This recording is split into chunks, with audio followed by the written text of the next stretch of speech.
저희 벌써 어느덧 아브라함의 저니의 9번째 시간입니다. 키워드만 좀 기억하시면 좋겠어요. 11장에서 처음에 불러서 갈대아 우루에서 출발하죠. 우루라는 키워드가 있고요. 12장에서는 하란에서 멈췄다가 기근으로 애굽까지 가서 다시 하나님의 은혜로 돌아옵니다. 13장에서의 키워드는 선택입니다. 선택의 앞에서 롯은 좋은 땅을 선택했고 눈에 보이는 아브라함은 눈에 보이는 땅이 아니라 하나님의 선택에 자신을 맡겼습니다. 그리고 14장에서는 키워드는 전쟁입니다. 롯이 바로 전쟁에 휘말리고 아브라함은 롯을 구하러 가서 승리를 거머쥐고 돌아옵니다. 그런데도 여기서 등장했던 하나님의 이름은 엘 엘리온, 지극히 높으신 하나님입니다. 그리고 15장에서 두려워하는 아브라함에게 하나님이 나타나셔서 어떤 이름으로 나타나시면 아도나이라는 이름으로 나타납니다. 전부 다 성경에서 처음 쓰이는 단어들입니다. 그래서 하나님이 주인 되셔서 너의 인생을 책임질게 하면서 언약을 체결해 주십니다. 15장의 키워드는 언약입니다. 그러나 16절에서는 실패입니다. 기다리지 못하고 아브라함이 하갈과 동침하면서 이스마엘을 낳습니다. 그렇게 실패했지만 17장에서 하나님은 다시 찾아오시죠. 그래서 하나님이 다시 찾아오셔서 아브라함의 이름을 바꿔주시고 할례를 행하게 하십니다. 17장에서의 키워드는 할례입니다. 그리고 18장에서 이번에는 하나님이 바로 며칠 뒤에 다시 찾아오셔서 이번엔 사라에게 말씀하시고 약속을 주신 다음에 그 다음에 무엇을 해주시냐 하면 18장에서 소돔과 고모라의 심판을 예언하십니다. 그리고 펼쳐지는 본문이 오늘 19절입니다. 14장에서 12절에서 하나님이 먼저 아브라함을 11장에서 부르시고 엘리온으로 그에게 계시하여 주시고 아도나이 이름으로 이름을 오셔서 16장에서 하나님은 올마이리 엘샤다의 이름으로 다시 나타나셨죠. 그리고 오늘 이제 19장의 이야기가 펼쳐집니다. 19장은 소돔과 고모라의 심판 예언 뒤에 펼쳐집니다. 우리 1절부터 3절까지 읽겠습니다. 시작.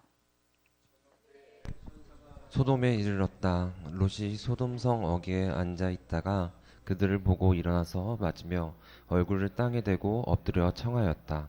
두 분께서는 가시는 길을 멈추시고 이 종의 집으로 오셔서 발을 씻고 하룻밤 머무르시기를 바랍니다. 내일 아침에 일찍 일어나셔서 길을 떠나시기 바랍니다. 그들이 대답하였다. 아닙니다. 우리는 그냥 길을 하룻밤 묵을 생각입니다. 그러나 롯이 간절히 권함으로 마침내 그들이 롯을 따라서 집으로 들어갔다. 롯이 그들에게 누룩넣지 않은 빵을 구워서 상을 차려주니 그들은 롯이 차려준 것을 먹었다. 우리 지난주에 살펴본 것처럼 세 사람이 아브라함을 방문하죠. 그 중에 2명이 여기 천사입니다. 그리고 한 명은 주님이 남으셔서 아브라함과 대화하셨죠. 그런데 이때 우리가 19장 1절은 저녁 때고 18장 1절을 함께 한 장 앞서 가시면 더운 대낮에 오셨습니다.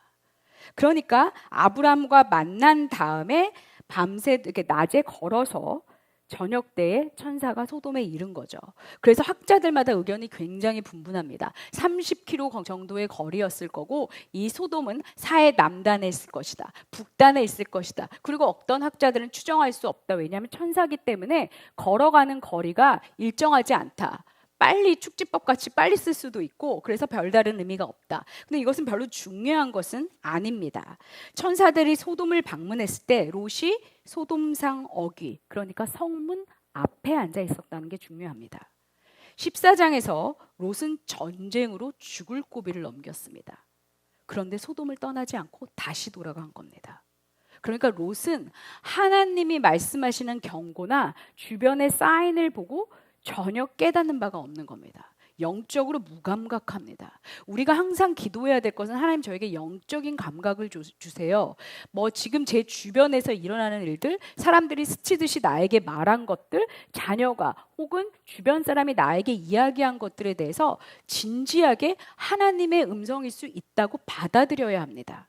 그런데 이 사람은요, 그런 감각이 없습니다. 왜냐하면 자기 만족과 유익이 중요합니다. 돈과 물질이 먼저입니다. 내 행복과 편안함과 안락이 먼저예요. 왜 이 사람이 소돔을 떠나지 못할 않았을까는 저는 아직도 이해가 안 갑니다. 왜 가지 않았을까? 놓고 싶지 않은 거예요. 소돔이 재밌거든요. 우리 흔히 이런 말을 합니다. 한국은 재밌는 지옥이고 미국은 재미없는 천국이다. 그래서 한국에 있으면 정말로 다시 나가고 싶지 않을 정도로 너무나 좋습니다. 그만큼 우리는 안락함과 편안함과 인프라에 젖어든 것처럼 이 롯도 그렇게 살았던 겁니다. 13장 12절에 보시면 롯은 평지의 성읍을 돌아다니다가 소돔 가까이에 자리 잡았다. near 소돔이라고 되어 있습니다. 14장 12절을 보면요.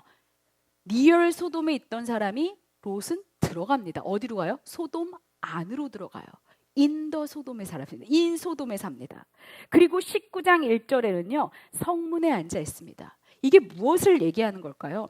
성문은 제가 늘 말하지만 중요한 거래가 오고 가거나 재판이 열리고 중요한 일들이 행해지는 곳입니다.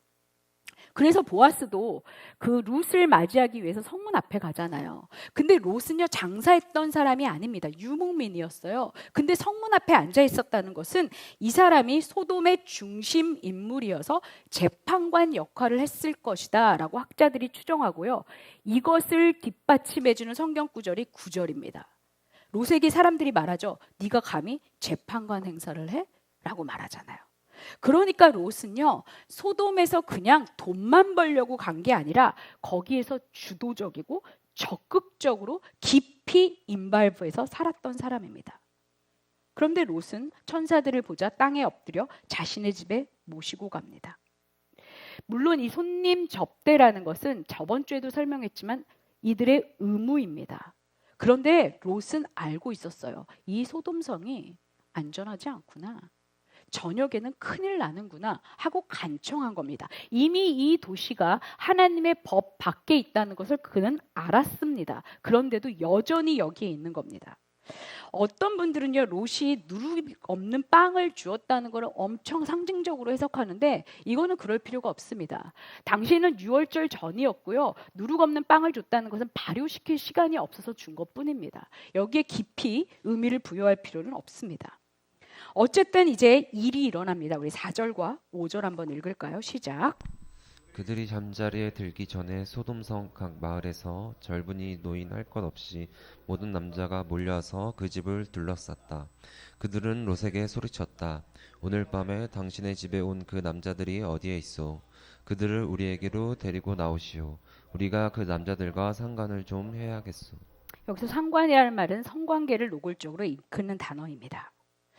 여기서 주목할 것은요. 4절이에요. 소돔성 각 마을에서 젊은이 노인 할 것 없이 모든 남자가. 충격적이지 않습니까? 특정한 사람이 아니에요. 소수의 동성연애자가 아니라요. 모든 남자가 그것도 부끄러운 일을 공개적으로 요구하는 겁니다. 어떻게 해요? 너무 당당히. 이것만 봐도 소돔의 성적 타락이 얼마나 심했는지를 보는 겁니다. 소돔에서 나온 단어가 영어 단어가 소돔이라는 게 있습니다. 소돔이.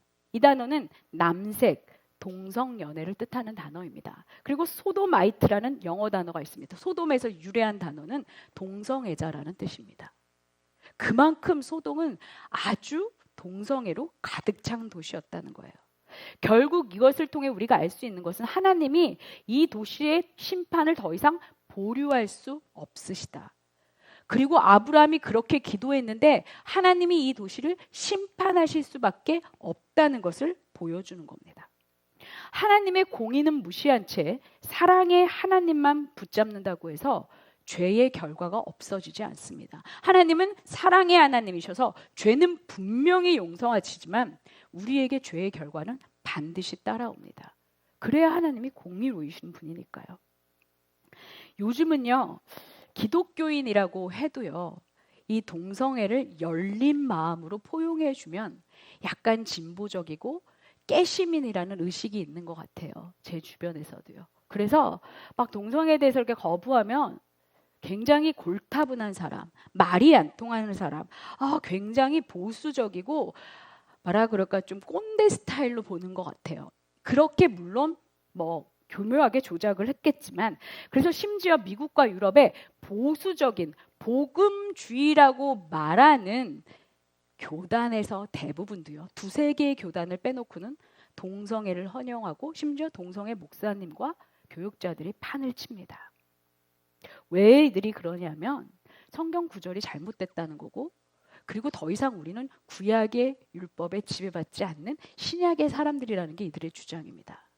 저도 한번 신학교를 미국에서 트랜스퍼한 적 이렇게 옮긴 적이 있는데요. 그 이유가 동성애를 너무 대놓고 좋아하시더라고요.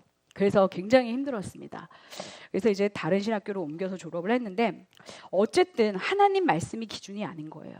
과학과 개인과 경험과 사회의 트렌드가 중요한 겁니다.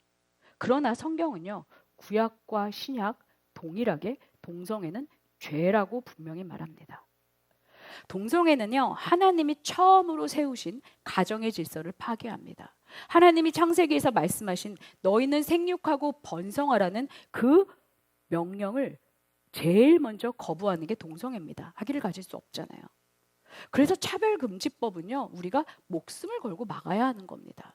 이것은요, 그냥 무슨 교단과 상관없어요. 나의 유익과 상관없어요. 크리스찬이라면, 교회라면 이렇게 잠자고 있어서는 안 된다는 겁니다. 이게 입법화되면요, 더 이상 교회는 목소리를 낼 수 없어요. 그런데 왜 교회가 조용한지 잘 모르겠습니다. 어쨌든 이제 롯이 반응합니다. 6절부터 8절 읽을까요? 시작. 롯은 그 남자들을 만나려고 밖으로 나가서는 뒤로 문을 걸어 잠그고 그들을 타일렀다. 여보게들 제발 이러지 말게. 이건 약한 짓일세. 이것 보게 나에게 남자를 알지 못하는 두 딸이 있네. 그 아이들을 자네들에게 줄 터이니 그 아이들을 자네가 좋을 대로 하게. 그러나 이 남자들은 나의 집에서 보호받으러 온 손님들이니까 그들에게는 아무 일도 저지르지 말게. 이게 말이 된다고 생각하십니까? 너무나 충격적입니다.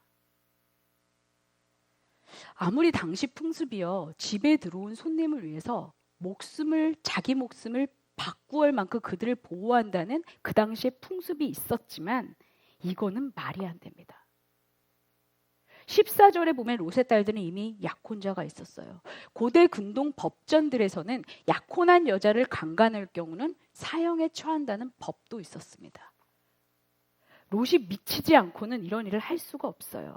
그래서 어떤 학자들은요, 그냥 롯이 당시의 상황을 무마하려고 해본 소리라고 말합니다. 그런데 원어 성경을 보면 내가 그들에게 내 딸들을 주겠다는 그 단어가 굉장히 I will, 내가 꼭 줄 거야 라는 강한 의지입니다. 그냥 해본 말이 아니에요. 그냥 이렇게 하면 그냥 넘어가겠지. 내가 내 딸 준다고 한번 말하면 얘네들이 그냥 포기하겠지가 아니에요. 진짜 꼭 줄 거야. I will 이라는 의지를 담고 있었습니다. 소돔성에 오래 살더니 미친 겁니다. 죄악된 환경에서 살다 보면 하나님 방식으로 문제를 해결하려는 것이 없어집니다. 우리는 항상 그래서 위기 모면을 하려고 거짓말을 하고 그냥 죄를 죄로 갚으려고 합니다. 왜 이 땅이 이렇게 되었을까요? 하나님을 두려워하지 않거든요. 그러니까 죄든 죄로 갚아야 빠르거든요. 하나님 방식이 아닙니다. 롯은 어느새 소돔 사람이 된 겁니다. 성경은 분명히 말입니다. 고린도전서 15장 33절 읽겠습니다. 시작. 나쁜 동무가 좋은 습성을 만칩니다. 여전히 세상 친구들과 재미나게 즐겁게 어울리면서 나는 괜찮아, 나는 그래도 이길 수 있어 라고 말하는 사람은요, 죄송하지만 교만한 사람입니다. 하나님이 기뻐하지 않아요. 하나님은 겸손한 자를 들어 쓰십니다. 그런 사람들하고 어울리면서 그들의 문화에 내가 저항하겠다는 것은 보통 그런 분들은요, 우유부단한 성격을 가지고 있습니다. 그들이 두려운 거예요. 사실 그렇게 말하지만 자기도 모르는 사이에 그 땅의 사람들과 문화에 젖어든 겁니다. 여기 보세요. 롯이요, 그동안 12장에서부터 등장해서 11장에서 등장해서 죄를 적극적으로 지었다, 죄를 공모하고 가담했다는 흔적은 하나도 없어요. 그러나 여러분이 11장부터 쭉 보시면 롯이 죄에 가담하지는 않았지만 자기 가치관, 하나님 중심의 가치관을 내세우면서 죄와 싸웠다는 흔적이 있습니까? 없어요. 잘 보세요. 전혀 없습니다. 이런 사람들의 특징이에요. 그런데 문제는요, 오늘날 교회에 이런 사람들이 너무 많다는 겁니다. 교회 안에서는 멀쩡하게 기도하고 찬양하고 말씀을 듣습니다.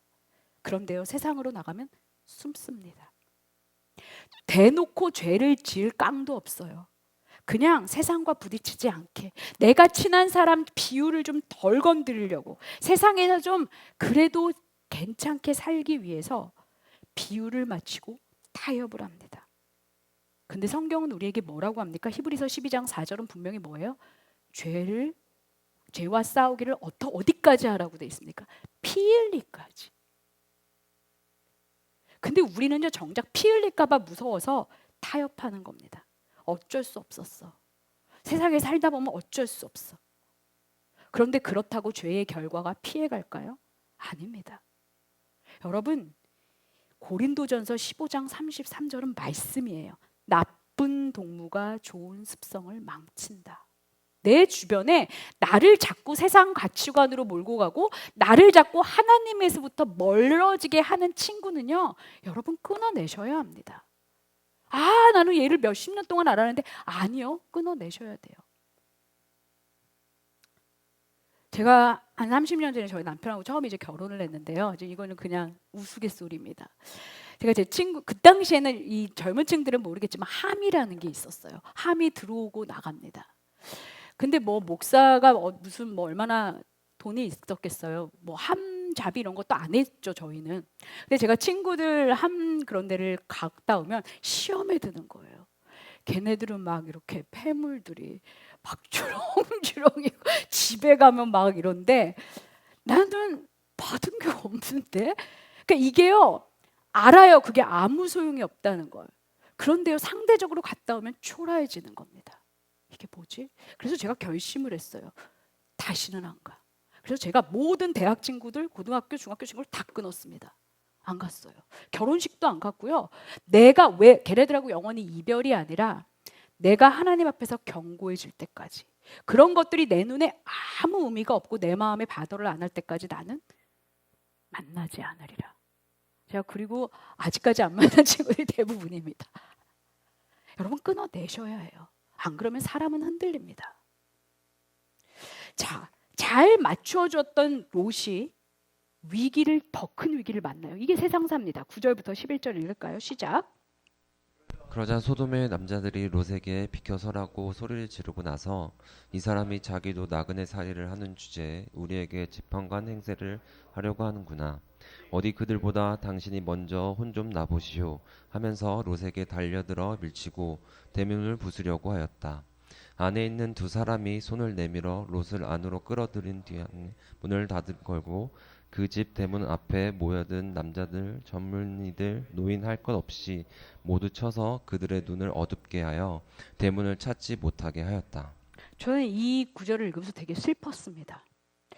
롯이 그렇게 열심히 노력하고요, 세상 속으로 들어가서 그들과 어울리려고 노력했잖아요. 십수년 동안 얼마나 힘들었어요. 그들의 비율을 맞추고 그들하고 짝짝꿍해주고 그들의 비율을 안 건드리려고. 그런데 어때요? 이방인이에요, 여전히. 여러분, 이걸 보시면서 우리가 깨달아야 돼요. 크리스찬이란, 이왕 크리스찬, 내가 진짜 크리스찬이 됐잖아요. 그럼 이 정체성을 숨기고 사는 거는 불가능하다는 거예요. 둘 중에 하나니에요. 정말 크리스찬이 아니던가요? 아니면 그들에게 밟힙니다. 성경 볼까요? 마태복음 5장 13절 시작. 너는 세상의 소금이다. 소금이 짠맛을 잃으면 무엇으로 그 짠맛을 되찾게 하겠느냐. 짠맛을 잃은 소금은 아무데도 쓸데가 없으므로 바깥에 내버려서 사람들을 질밟을 뿐이다. 아멘. 여러분, 만약에 세상의 가치관으로 꽉 찬 사람들과 만나서 여행도 가고 놀고 대화를 하는데 아무 거리낌이 없어요. 너무 즐거워요. 생각해 보셔야 돼요. 내가 진짜 맞는 사람이야? 나 진짜 소금이 맞아? 여러분, 불편해야 정상입니다. 그런데 불편함을 드러내지 않고 맞춰주면요, 결국 어떻게 된다고요? 성경 얘기잖아요. 제 얘기가 아니라. 바깥에 내버려서 사람들이 짓밟은 뿐이다. 오늘 롯 이야기를 들으면서 이 구절이 저는 떠오르더라고요. 그렇게 살면 뭐예요? 성문 앞까지 진출을 해서 명예와 돈과 지위를 다 거머쥐면 뭐예요?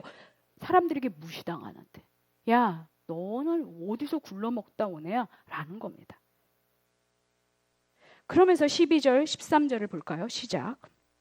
그 두 사람이 롯에게 말하였다. 식구들이 여기에 더 있습니까? 사이들이나 아들들이나 딸들이나 딸린 가족들이 이 성 안에 더 있습니까? 그들을 다 성 바깥으로 데리고 나가십시오. 우리는 지금 이곳을 멸하려고 합니다. 이 성 안에 있는 사람들을 규탄하는 큰 울부짖음이 주님 앞에 이르렀으므로 주님께서 소돔을 멸하시려고 우리를 보내셨습니다. 천사는 롯에게 식구들을 성 바깥으로 나가라고 하는데 여기서 너무 중요한 이야기가 있습니다. 여기 보세요. 딸린 가족들. 그러니까 롯의 구원의 대상이 분명하게 정해져 있는 겁니다. 롯에게 속한 식구들. 사도행전 16장 31절에 보면 주 예수를 믿으라 그리하면 너와 내 집이 구원을 얻으리라. 하나님은요, 나 혼자 잘 먹고 잘 살고 예수 믿기를 원하지 않아요. 나에게 속한 식구, 나에게 딸린 가족들이 함께 구원받기를 간절히 원합니다. 이것은요, 보세요.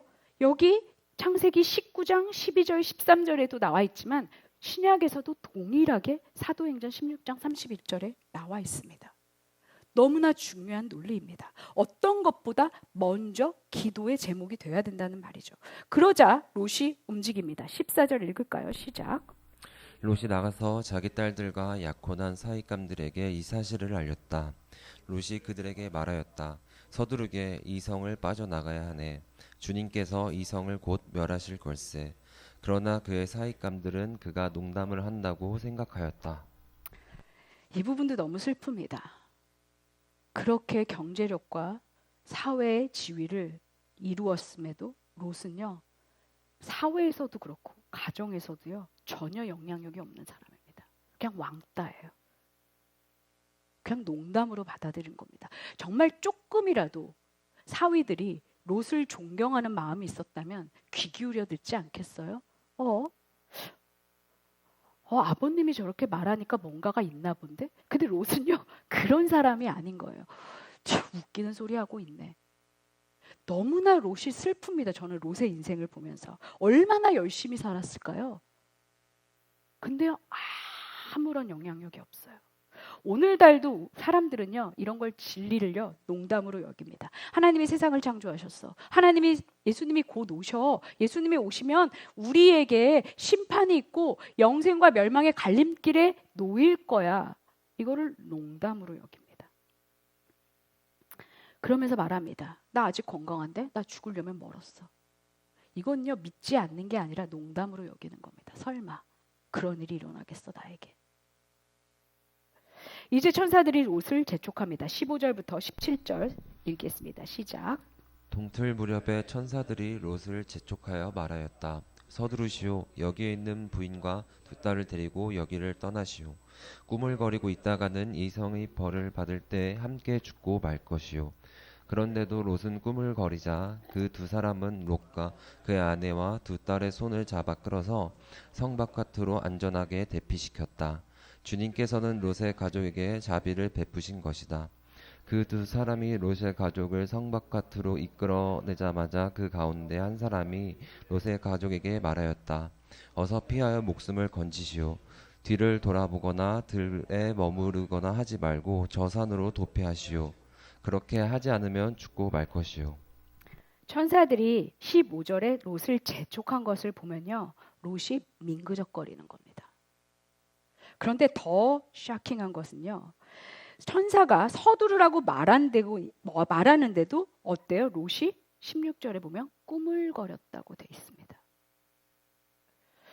그러자 천사들이요, 롯과 아내와 두 딸의 손을 잡아서 이끌어냅니다. 여러분, 이것이 은혜입니다. 이게 하나님의 사랑입니다. 꾸물거리는데 계속 주체하는데 하나님이 그래서 이들의 손을 잡아서 당겨주는 겁니다. 그러자 롯의 반응이 나타나는데 이해가 되지 않습니다. 우리 18절, 19절, 20절 읽을까요? 시작. 롯이 그들에게 말하였다. 다른 길을 말씀해 주시기 바랍니다. 두 분께서는 이 종을 좋게 보시고 저에게 크나큰 은혜를 베푸셔서 저의 목숨을 구해 주셨습니다. 그러나 제가 저 산까지 도피해 가는 이 재난을 피하지 못하고 죽게 될까 두렵습니다. 보십시오. 저기 작은 성 하나가 있습니다. 저 성이면 가까워서 피할 만합니다. 그러니 그리로 피하게 하여 주십시오. 아주 작은 성 아닙니까? 거기로 가면 제 목숨이 안전할 것입니다. 네. 롯은 지금 작은 근처 성읍으로 도망가게 해달라고 하죠. 이유는요, 너무 멀다는 거예요. 그러면서 과장해요. 여기 보세요. 이 재난을 피하지 못하고 죽게 될까 두렵습니다. 진짜 롯이요, 재난을 피하지 못해서 죽게 될까봐 두려우면 서둘러야 합니다. 이게 앞뒤가 맞는 얘기인데 안 서두르면서 죽을까봐 두렵다고 하면서 근처에 가게 해달라고 해요. 이 심리가 뭘까요? 미련이 있는 겁니다. 이 땅에 하나님 심판을 받게 될 만큼 타락했다는 건 알겠어요. 그래서 무섭긴 해요. 그런데 내가 어떻게 모은 돈인데요. 어떻게 딴 상인데요. 어떻게 내가 누리고 있는 인프라인데요. 이거를 포기하고 가요. 그러니까 가까운 곳에 가게 해주세요. 너무 가까운 거예요. 하나님은요, 계속 우리한테 안 돼, 안 돼, 그만 라고 말하는데요. 우리는요, 떠나자니 아쉬운 겁니다. 버리자니까요, 여기가 너무 편안하고 좋은 겁니다. 우리의 모습과 다르지 않아요. 우리는요, 자꾸 손에 뭔가를 쥐고 따라가려고 그러는 거예요. 하나님한테. 놓기 싫어요. 하나님은 됐어. 그 장난감 좀 이제 내려놔. 버리라는 게 아니라 잠깐 내려놔. 아니요, 싫어요. 이거 쥐고 갈 거예요. 싫어요. 우리의 모습과 너무 비슷하지 않습니까? 이제 그런 친구들 좀 그만 끊어. 너와 나의 관계를 좀 정립해보자. 아니요. 저는 친구 만날 때 좀 스트레스가 해소돼요. 우리 어린애처럼 계속 이러고 있는 겁니다. 왜요? 하나님과의 즐거운 시간을 느껴본 적이 없거든요. 그냥 눈에 보이는 친구들이 더 재밌거든요. 돈이 없어도 영적으로 부유하다는 걸 한 번도 경험해 본 적이 없거든요. 그러니까 죽어도 돈이 있어야 돼요. 경험을 해보지 않았으니까 이런 행동이 나오는 겁니다. 근데 하나님은요, 이런 말도 안 되는 롯의 땡깡을 또 들어주세요. 우리 21절부터 29절까지 읽겠습니다. 시작. 그 사람이 롯에게 말하였다. 좋소, 내가 그 청을 들어주겠소. 저 성은 멸하지 않겠소.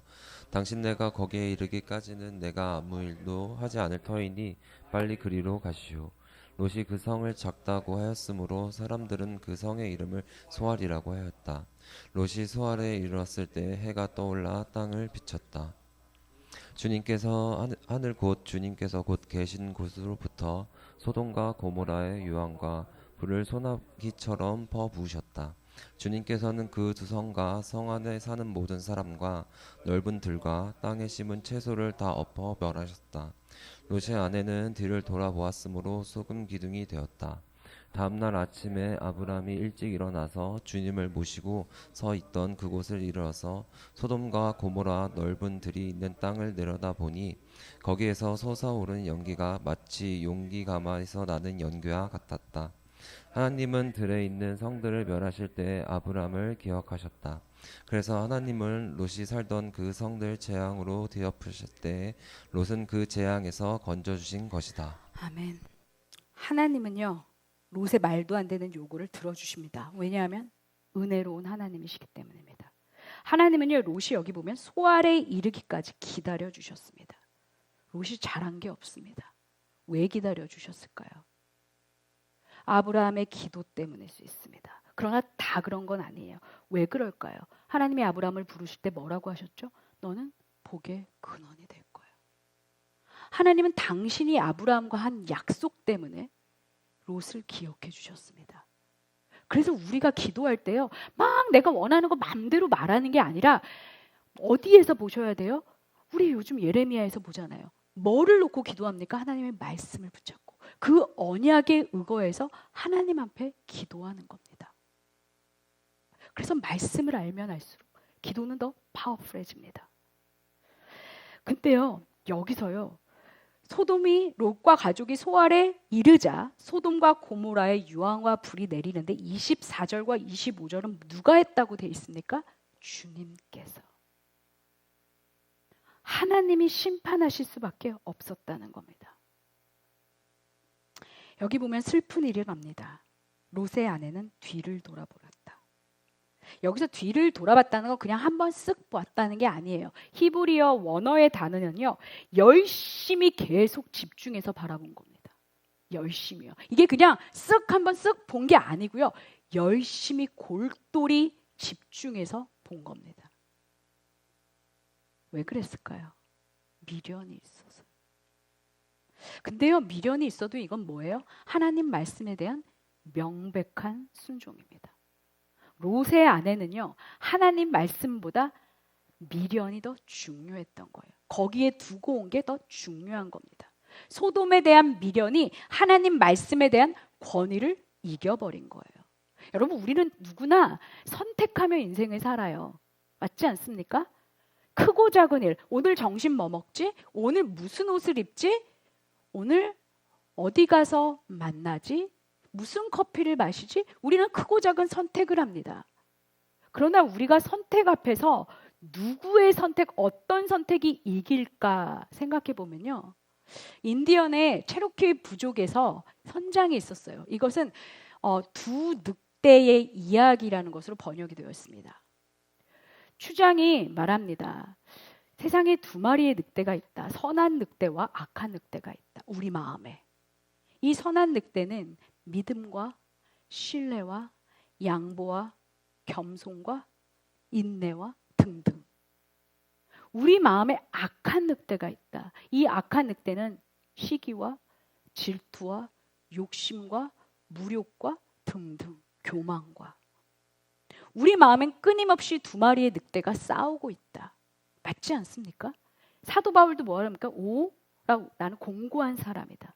우리가 늘 싸우면서 살잖아요. 그럼 누가 이길까요? 손자가 질문합니다. 할아버지, 그럼 누가 이길까요? 뭐라고 했을까요, 주장이? The one you feed. 네가 먹이를 더 많이 주는 애가 이겨. 너무 똑같은 말 아닙니까? 우리가요, 선한 늑대와 악한 늑대가 사는데 우리가 먹이를 더 많이 선한 늑대한테 주면 선한 늑대가 이긴다는 거예요. 악한 늑대한테 먹이를 많이 주면 악한 늑대가 이긴대요. 이게 무슨 말이냐? 내가 하나님 말씀이 있고요. 세상에 욕심이 있어요. 그런데 내가 늘 하나님 말씀을 우선시하고 생각해요. 그러면 선택의 순간에서 하나님 말씀을 선택하게 된다는 겁니다. 그런데 내가 하나님 말씀은 별로 생각 없어요. 머리에 항상 내 계획, 오늘 뭘 먹지? 돈을 어떻게 벌지? 집을 어떻게 살지? 친구들은 어떻게 만나지? 라는 거에 있으면요, 선택의 순간에서 뭐를 딱 집을까요? 내가 원하는 거. 너무나 당연한 거 아닙니까? 롯의 아내가 그랬다는 거예요. 하나님 말씀은 들었어요. 절대 돌아보지 마. 그런데요, 돈이 더 좋은 겁니다. 두고 온 땅이 더 좋은 거예요. 가지고 나오지 못한 옷가지 폐물들이 더 좋은 겁니다. 그래서 지금 저는 이 부분이 되게 소름 돋았어요. 지금 롯의 아내가 누구 손을 잡고 있어요? 천사의 손이요. 천사가 손을 잡아 이끌었다잖아요. 천사의 손을 잡고 있으면서 뒤돌아봅니다. 저는 깜짝 놀라서 본문을 다시 봤어요. 저와 여러분은요, 지금 주님의 손을 잡고 있습니다. 그런데 우린 주님의 손을 잡고 롯의 아내처럼 돌아볼까요? 안 돌아볼까요? 돌아봅니다. 롯의 아내가요, 듣지 않은 게 아니에요. 하나님 말씀을. 손도 잡고 있어요. 근데 돌아봐요. 실천적 무신론자입니다. 실천적 무신론자. 믿긴 믿는데요, 실제 삶에서는 무신론자처럼 사는 거예요. 롯의 아내에 대한 설명은 아무 데도 나오지 않고 한 군데 나와요. 어디 나와요? 누가복음 17장 32절. 뭐라고 돼요? Remember what happened in Lot's wife. 롯의 아내에게 일어난 일을 기억해. 손을 잡고 있으면서도 뒤돌아봤지? 그러면서 예수님이 뭐라고 하세요? 종말의 때에 재림을 하는데 집에 뭐 좋은 물건을 두고 온다 하고 내려갔어. 그러지 마. 롯의 아내처럼 된다니까? 라고 말씀하시는 겁니다. 이 세상 갈 건데 왜 이렇게 자꾸 세상 하나님 손을 잡고 있으면서 세상만 바라봐? 라는 거예요. 우리는 성경이 66권밖에 없습니다. 그런데 캐톨릭 성경은 어때요? 외경까지 포함하죠. 카톨릭 성경이라는 게 있습니다. 카톨릭 성경에는 외경이 있는데 그 외경 지혜서에 보면요, 롯의 아내를 어떻게 표현하냐? 믿지 않는 영혼의 기념비. 소금기둥이라는 말입니다. 믿지 않았다는 거예요. 믿는 것 같았는데 안 믿었다는 거예요. 왜요? 선택을 보니까 안 믿는 여자였구나. 아브라함은 이걸 뭘 발치해서 봅니다. 아브라함 마음이 어땠을까요? 와, 소돔과 고모라에 10명도 없네. 안타깝지 않았을까요? 그러면서 또 한편으로는 하나님의 심판은 너무 정확하구나. 하나님은 공의로우시구나. 사랑이시지만 공의로우시구나. 라는 두려움이 생기지 않았을까요? 그런데 저는 이 부분에서 한 가지를 더 보게 되었습니다. 지금 바로 아브라함이 보고 있는 소돔과 고모라는 지금 재난과 재해 때문에 다 죽어가요. 1,000만인이 옆에서 쓰러지고 10,000명이 옆에서 넘어지는데 지금 의인 아브라함이 있는 곳은 안전하다는 말입니다. 시편 91편 말씀과 같습니다. 이것이 우리가 하나님의 손을 놓지 않아야 할 이유입니다. 그런데 이제 소알로 피신한 롯과 두 딸의 충격적인 이야기가 나옵니다. 우리 30절부터 38절 읽을까요? 시작. 롯은 소알에 사는 것이 두려워서 두 딸을 데리고 소알을 떠나 산으로 들어가서 숨어 살았다. 롯은 두 딸들과 함께 같은 굴에 살았다. 하루는 큰 딸이 작은 딸에게 말하였다. 우리 아버지는 늙으셨고 아무리 보아도 이 땅에서는 땅의 풍속대로 우리가 결혼할 남자가 없다. 그러니 우리가 아버지께 술을 대접하여 취하게 하신 뒤에 아버지 자리에 들어가서 아버지에게서 씨를 받도록 하자. 그날 밤에 두 딸은 아버지에게 술을 대접하여 취하게 한 뒤에 큰딸이 아버지 자리에 들어가서 누웠다. 그러나 아버지는 큰딸이 와서 누웠다가 일어난 것을 전혀 알아채지 못하였다. 이튿날 큰딸이 작은딸에게 말하였다. 어젯밤에는 내가 우리 아버지와 함께 누웠다. 오늘 밤에도 우리가 아버지께 술을 대접하여 취하게 하자. 그리고 이번에는 네가 아버지 자리에 들어가서 아버지에게서 씨를 받아라. 그래서 그날 밤에도 두 딸은 아버지에게 술을 대접하여 취하게 하였고 이번에는 작은딸이 아버지 자리에 들어가 누웠다. 그러나 이번에도 그는 작은딸이 와서 누웠다가 일어난 것을 전혀 알아차지 못하였다. 롯의 두 딸이 드디어 아버지의 아이를 가지게 되었다. 큰딸은 아들을 낳고 아기의 이름을 모압이라 하였으니 그가 바로 오늘날 모압 사람의 조상이다. 작은딸도 아들을 낳고 아기 이름은 베남이라고 하였으니 그가 바로 오늘날 암몬 사람의 조상이다. 너무 충격적이지 않습니까? 예수 믿는 가정입니다. 크리스천 가정인데 이런 일이 일어나는 거예요. 이 두 딸을 보세요. 소돔에서 자란 딸들이기 때문에 소돔 사람들과 똑같이 행동합니다. 충격입니다. 멸망한 소돔을 보고도 이 딸들은요, 깨달은 게 전혀 없어요. 하나님을 경외하며 신뢰한 흔적이 없어요. 감사가 없어요. 하나님이 저 소돔 불바다에서 나를 구해줬으니까 하나님이 이것도 알아서 할 거야 라는 생각이 없어요. 어떻게 이럴 수가 있죠? 하나님이 나를 목숨은 구해줬어. 그러니까 자식이 좀 없으면 어때? 저렇게 다 멸망당하고 끝날 건데 라는요, 받아들임이 없어요. 남들이 자식 나니까 나도 꼭 낳아야 돼요. 수단과 방법을 가리지 않고. 세상 가치에 쩔어서 자기 목적을 위해선 수단과 방법을 가리지 않습니다. 내가 원하니까, 내가 필요하니까, 내가 좋아하니까, 세상 사람들이 다 그렇게 사니까 나도 그렇게 살고 싶은 겁니다. 소돔의 가치관입니다. 저희가 다를까요? 세상이 다 그렇게 살아. 내 친구들은 다 그렇게 살아. 아니, 교회 다니는 누구도 그렇게 해. 우리는 그게 기준이에요. 그래서 내가 꼭 해야 돼요. 남들이 그렇게 하니까 나도 해야 돼요. 내가 원하니까. 세상이 다 그렇게 사니까. 그러다 보면요, 결국은 하나님의 법에서 벗어나게 되어 있습니다. 이거는 성경의 이치입니다. 때로 우리에게는요, 잃으면 잃을 거야. 실패하면 실패할 거야. 남기지 못하면 못 남길 거야. 라는 하나님 자녀로서의 깡이 필요합니다. 딸들의 근친상간으로 모압과 암몬이 나오는데 모압의 뜻이 뭔지 아십니까? 아비의 소생이란 뜻입니다. 너무 끔찍한 이름 아닙니까? 암몸이, 베남미란 뜻은 암몸은요, 내 근친의 아들이란 뜻입니다. 너무 끔찍해요. 이 아들의 이름을 부를 때마다.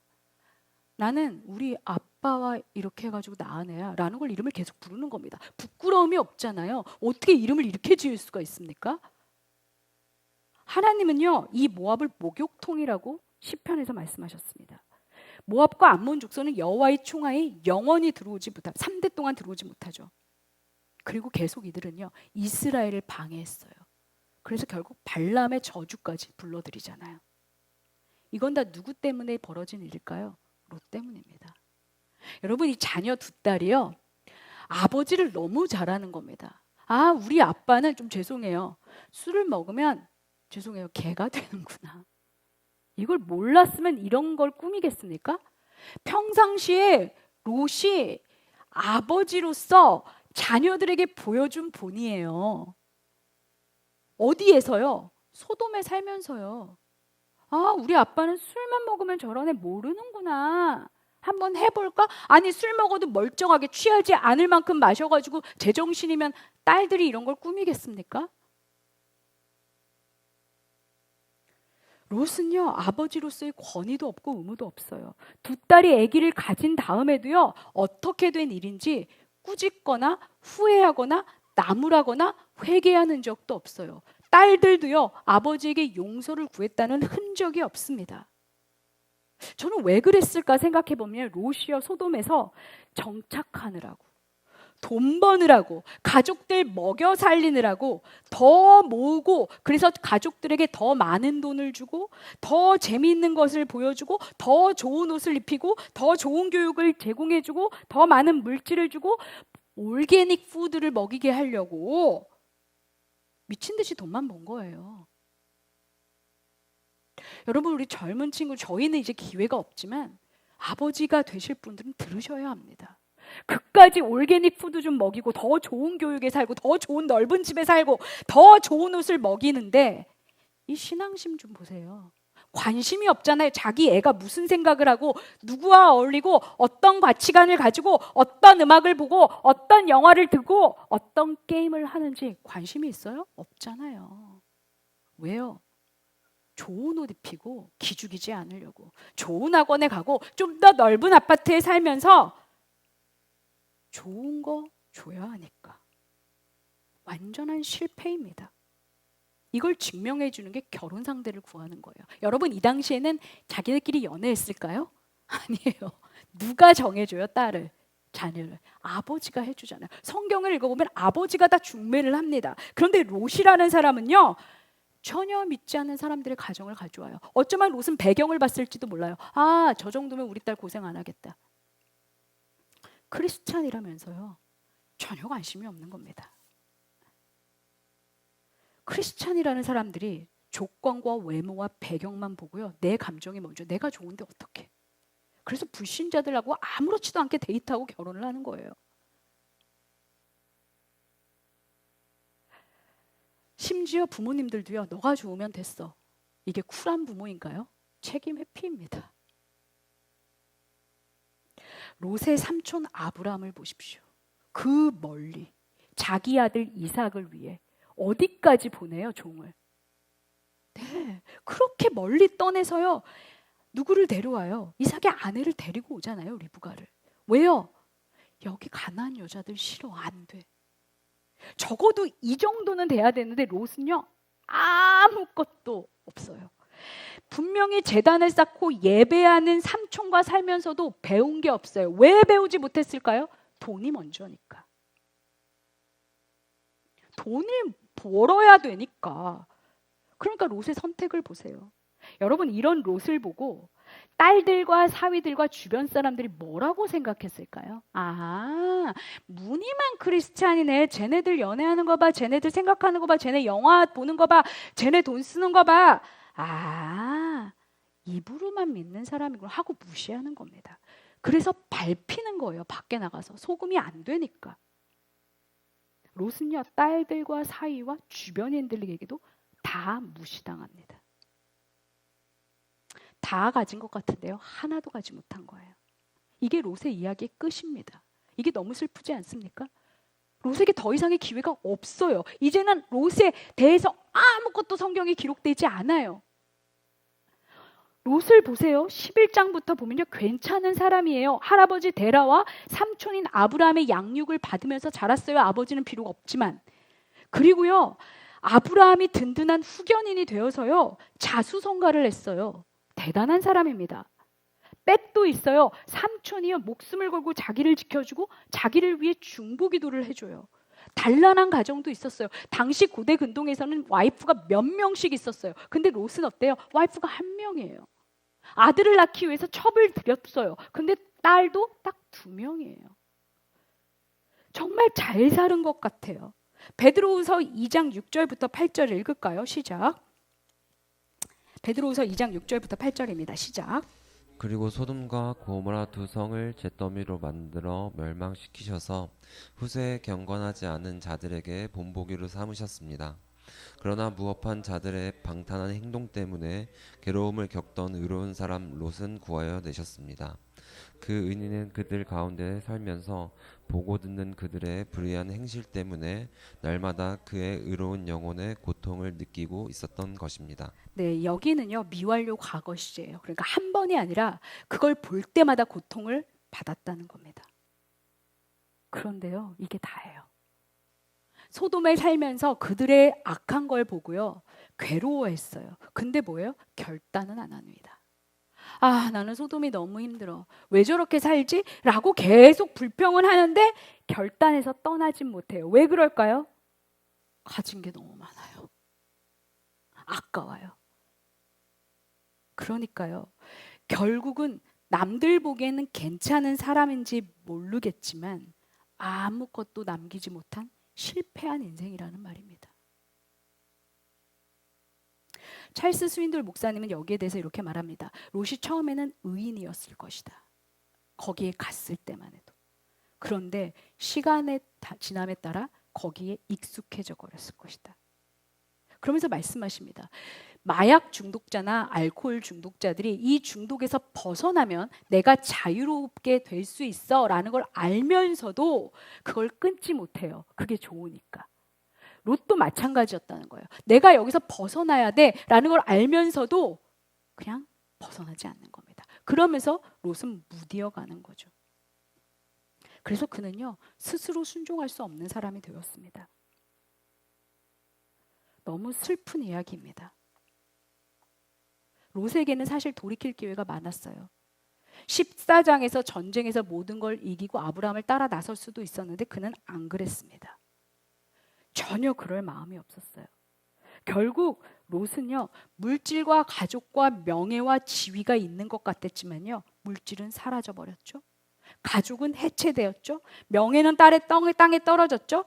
지위도 산산조각이 났습니다. 아무것도 남기지 못한 실패한 인생이 되었다는 거예요. 저와 여러분은 어떨까요? 이 땅은 잠깐입니다. 우리가 주님 앞에 섰을 때 하나님이 우리의 인생을 뭐라고 평가하실까요? 오늘 제목처럼 세상 끝날 앞에서 하나님이 나의 인생을 실패냐 성공이냐 결정하실 때 무엇라고 말씀하실까요? 너 돈 버느라고 참 수고했다. 너 네 딸 좋은 옷 입히느라고 네 아이들 좋은 교육 시키느라고 힘들었지? 라고 말씀하시지 않는다는 겁니다. 너희 애들 건강 음식 먹이느라고 돈 벌어가지고 거기 돈 다 해서 아이고 잘했다 하지 않으신다는 거예요. 우리 요한일서 2장 15절, 16절, 17절 읽을까요? 시작. 세상에 있는 것들을 사랑하지 말라. 누구든지 세상을 사랑하면 아버지의 사랑이 그 안에 있지 아니하니.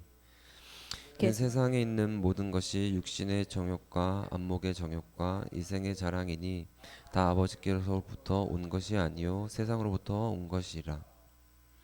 세상도 그 정욕도 지나간데 오직 하나님의 뜻을 행하는 자는 영원히 거하느니라. 아멘. 우리 17절 이번 한 주 동안 묵상하시면서 롯은 기회를 다 날려버렸지만 저와 여러분에는 아직 기회가 있습니다. 왜요? 우리는 아직 살아있잖아요.